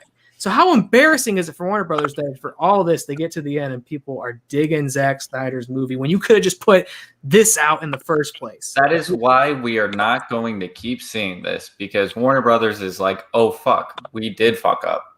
Yeah. At the end of the day, release the Ayer cut and be like, oh, we screwed over 2 directors. Right. Like, they're going to be like, well, we're not going to see the theatrical cuts anymore. We're just going to wait till the director's cut comes out. Mm-hmm. When there is no director's cut. So that is why we are no longer going to get this, because Warner Brothers is like, oh, okay. From now on, they'll probably kind of trust their creators a little bit more. You would think so. Probably not, honestly. Their DC section is just a mess, in my opinion. That's putting it lightly. Still is. Yeah.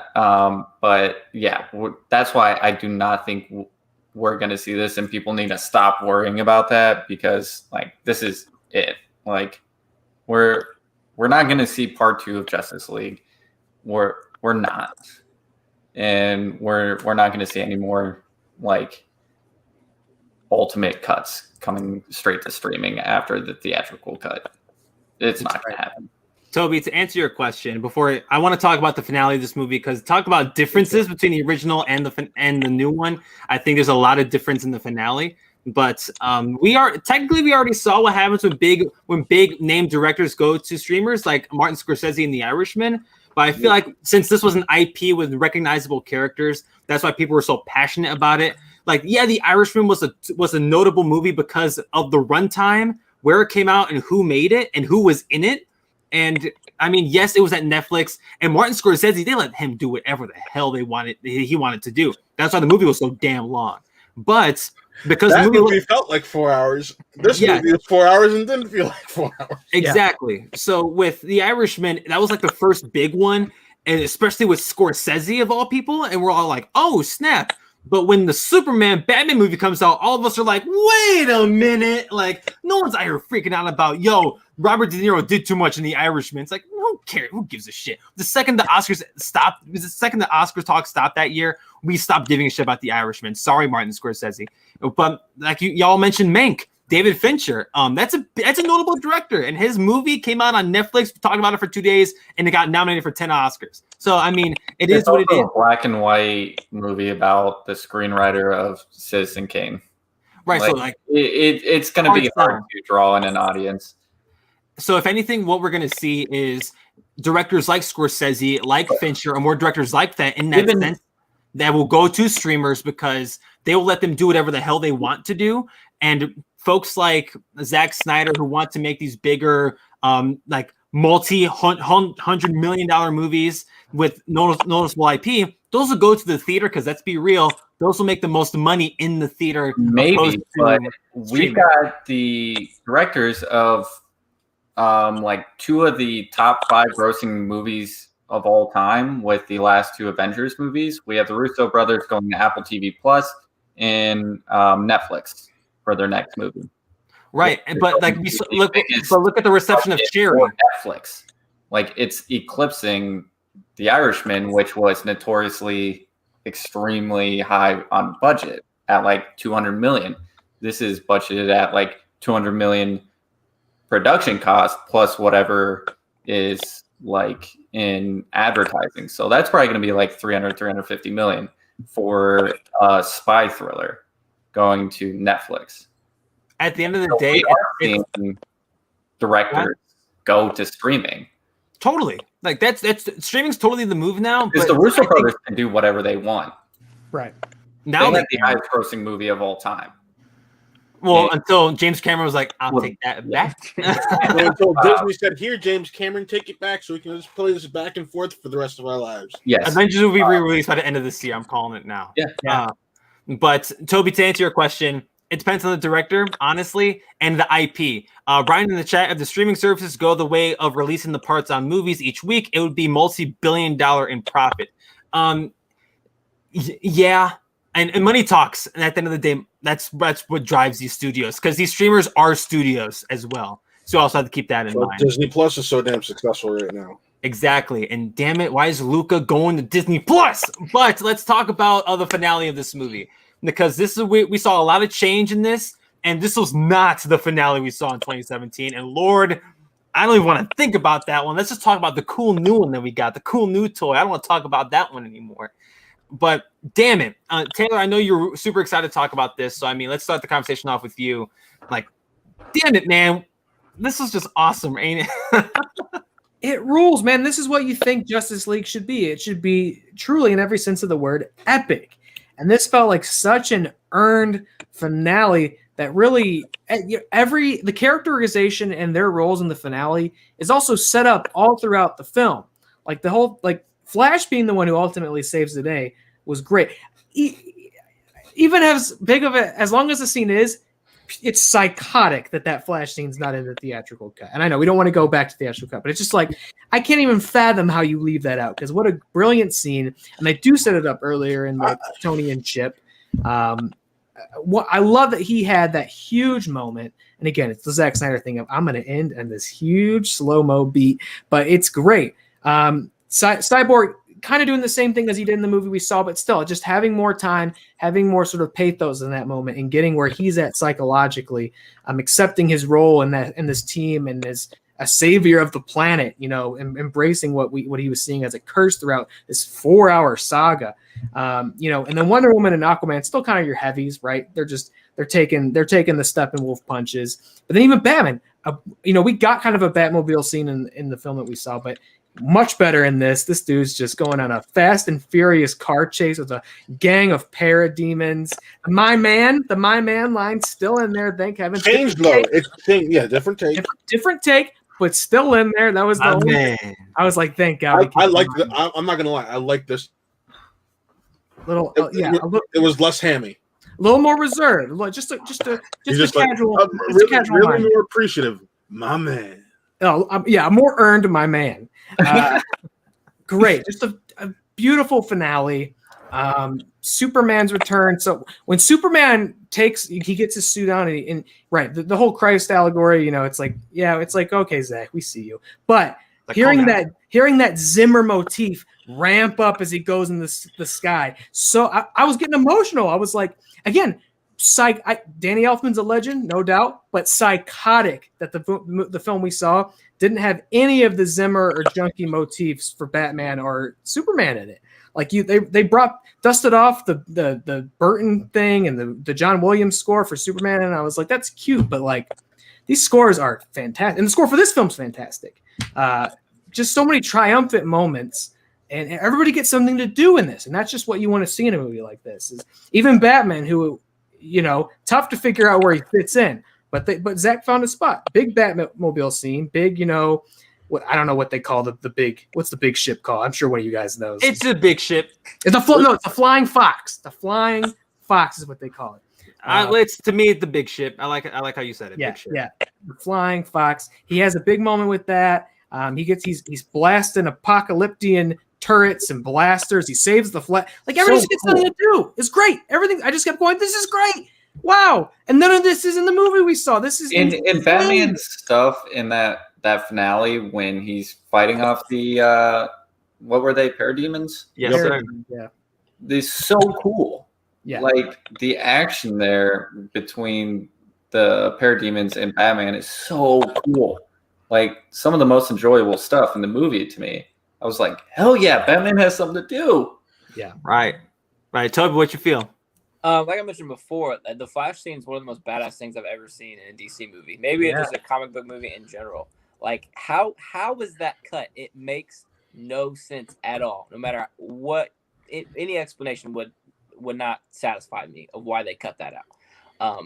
Because they lose. Our heroes lose for like a split second. Like, and that freaked me out. I was like, what's going on? Yeah, for real. My heart sank. The unity happens. Darkseid. It's what they wanted to do with Infinity War. Like they lose, but you're like, there's another one coming.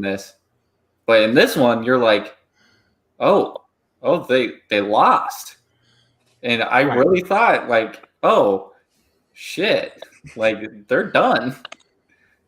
Yeah, and but like we said, the whole way the scene of the Flash, reversing time, he's outrunning time, it just insanity.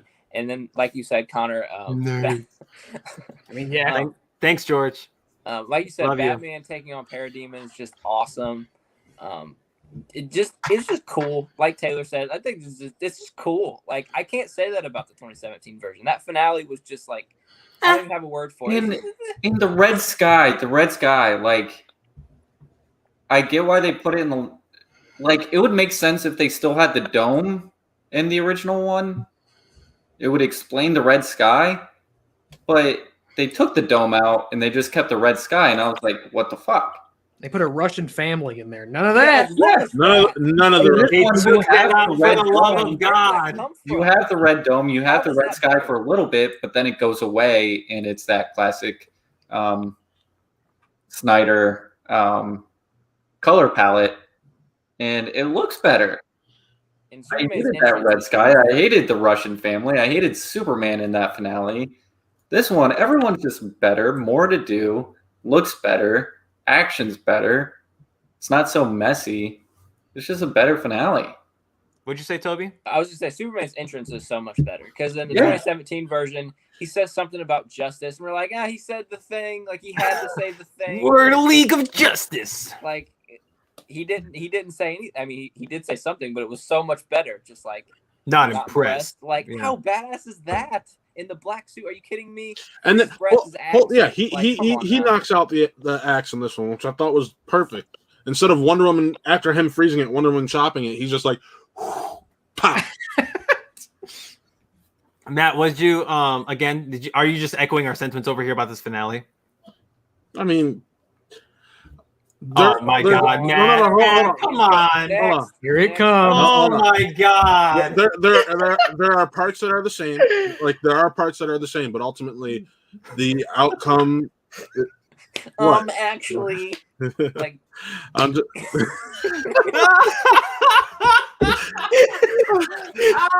Look, I'm not gonna lie. There are parts that are the same, but ultimately, the outcome is more. The parts that have changed are more rewarding. I still have issues with Flash being like this up and coming superhero and virtually having all of his powers unlocked. I still have issues with that, mind you. Okay. He's had no reason to use them. I'm just saying. At the beginning, he says he's done it before, but like it messes with him. Nice. And so he's never had a reason to actually use them since he messed around with it. Again, we were supposed to already have Flash I'm sure more stuff would have been in there that would add to your critique to it. But again, you basically are Matt's extremely nitpicking. Say it again, Toby. I said Matt is saying that he wanted our heroes to lose. He wanted Barry to trip and fall, and then it would have been over. Darkseid wins the end. That's what Matt wanted. Just okay. Admit it. See, okay. Just like bring it back up a little bit. No, this end rules. It's like that's the Toby. I will actually go ahead and take what you said and take it a step further. I do not remember a scene that I was in awe of, like period, with that Flash stuff when he's outrunning time and the ground is slowly materializing on him. We see Superman's skeleton put back together, and I'm like, what the hell is going on here? I would have never, if you would have told me this, if you would have verbally told me this in 2017 before this movie came out, that I'm gonna tell you this and it's not gonna be in Justice League, but they shot it and it's there. They're just not gonna use it. I wouldn't believe you, A, and B, I'd be extremely pissed off. Now watching this movie now, especially come from a guy who was like, there's no Snyder cut. Don't release the movie. What you do? Like, I was so anti-Snyder cut, and now I'm talking about egg on my face. Like, I got shit on my face. Like this was my favorite part of the whole movie. I tried telling you guys. I tried telling you. See, and you could have told me, like, Chris, like, oh my God, like, if you watch, like, the Snyder cut's gonna come out and like the Flash is gonna outrun time. I'd be like, shut up, Connor. Like that's dumb. Like, they're not gonna do that in Justice League. And then again, I'd be sitting here crying about it, how I'm like, I should have bought the hype from the beginning. But at the same time, damn it, it was so worth it. And Matt, to your point, yes, like, did it come out of nowhere? Yeah, but we don't know how long Barry had his powers, you know? Like, they never told us that. It's like, I've had my powers for 3 weeks. No, they never said that. And it's like, and he's been teasing it. They're like, I have one rule, don't break my one rule. And he did it anyway. And damn it, oh, it was so cool. Like, they also do set it up. They also set it up that he can do it in the Kryptonian chamber where they bring Peter winds it a little bit. Yeah, they set it up. Great also, too. I'm glad you mentioned that, because like it like dips in and then it reverses back up. Like, that is such a great detail, and that's what happened here. And my God, like the finale is just so damn cool. How the movie ends. Flash is the hero. Yeah, they took that away from him in the original. What's the most that the Flash did in the original? Save a family of 4. He saved billions. Billions. Like, entire multiverse. He saves the whole multiverse, which Darkseid does drop the phrase multiverse in the movie, which I thought was very fascinating. He wants to conquer the multiverse. I thought that was just interesting touch. You know, don't know where they're going. I mean, apparently we know it exists because Barry's about to run through that, and when we see him in the movie, so damn it, this finale was what I was waiting for. In regards to Matt's critique, he did have that rule, and he said, "Don't break my one rule," and he had to break his one rule. Why does he have that rule? We'll probably see it in the Flash movie if it happens. Which sounds like it is. It's looking good. It's looking good.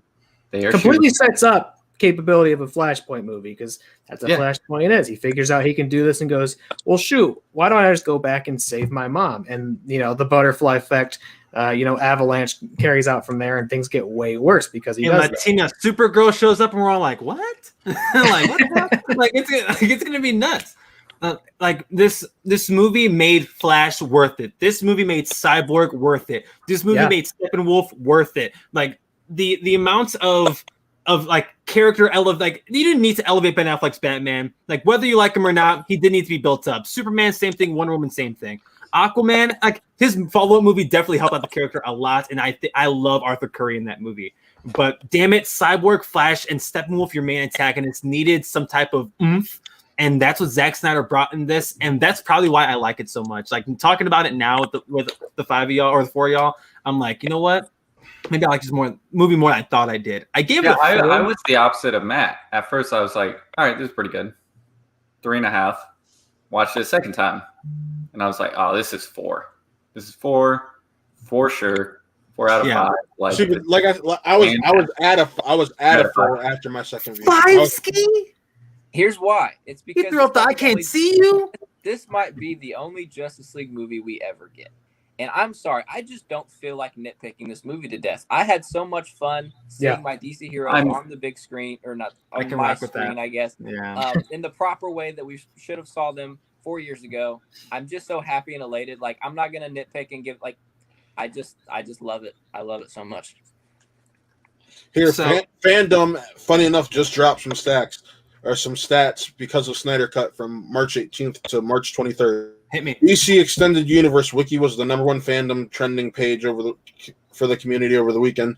Darkseid had 573 more page views this time around compared to 2017's release. Anti-Life Equation was the #1 page. It didn't rank at all when Justice League dropped. I'm saying. Everybody going, what is that? What is that? Since Thursday's release, DC Community received 2.5 million page views, 55% more than the first 4 days of Justice League 2017. DCEU gained 917,000 page views over the release weekend. Miguel, what's up? I'm right there with you, Miguel. 2% more than 2017. Fandom's IG poll, better movie. Snyder Cut 21,678 votes. Justice League 879. I'm with Toby. I don't feel like nitpicking this, and I came in here not wanting to nitpick it. And I still don't. There are some issues I have with it. I just did get bogged down like after that first battle, but I think that's because I was trying to push through it. If I watched it in parts, I probably would have enjoyed it more on that first viewing. But it's just, I'm just happy we got this. And maybe that's my problem. I'm happy it was good like I was expecting it to be. And I think that's my problem, because I've been so poo-poo, like, oh, boo, like the whole Snyder Cut for so long. It's been years. And Toby, when you have an expectation of something to be bad or something to go wrong, you're gonna find those reasons. Sure, no, and I mean, if you go in like, I'm hoping this is good, like chances are you'll enjoy it. It's just about that mindset. Right. And again, like maybe because I know my fandom, like I'm such a Marvel dweeb, like of course, like, and I haven't been looking at this Justice League and Endgame the same. Endgame, you can nitpick that movie to hell, but I don't, because I mean that's a culmination of a series I love, and I know maybe that's how some people feel about Rise of Skywalker. That's how people are going to feel about this. Obviously, y'all feel that way about this, and honestly, that's how I should and we'll be looking at this movie going forward. This movie's fan service to hell. For better or for worse, this movie is the ultimate fan service thing, not only from Zack Snyder's point of view, but from ours. And the movies that got established beforehand with Man of Steel and Bats v Soups. If you like those movies, or if you tolerate those movies, odds are you're going to like this as well. Because this is exactly what we got, or what we expect, what we should have expected after Bats v Soups.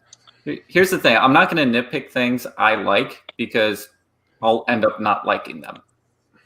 If I enjoy something, I'm going to enjoy it, and I will gladly admit there might be things that, rub people the wrong way.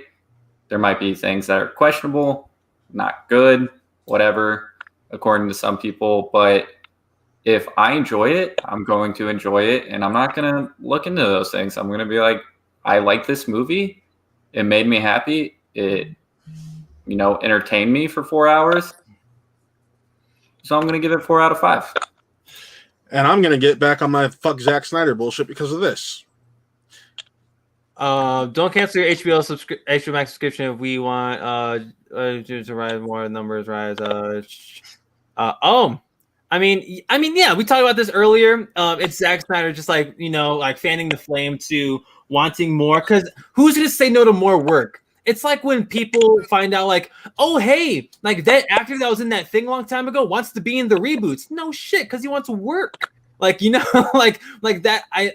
Of course, he's gonna say yes. Well, also, he probably doesn't want people to just watch his Justice League cut once and then cancel his subscription and never watch it again.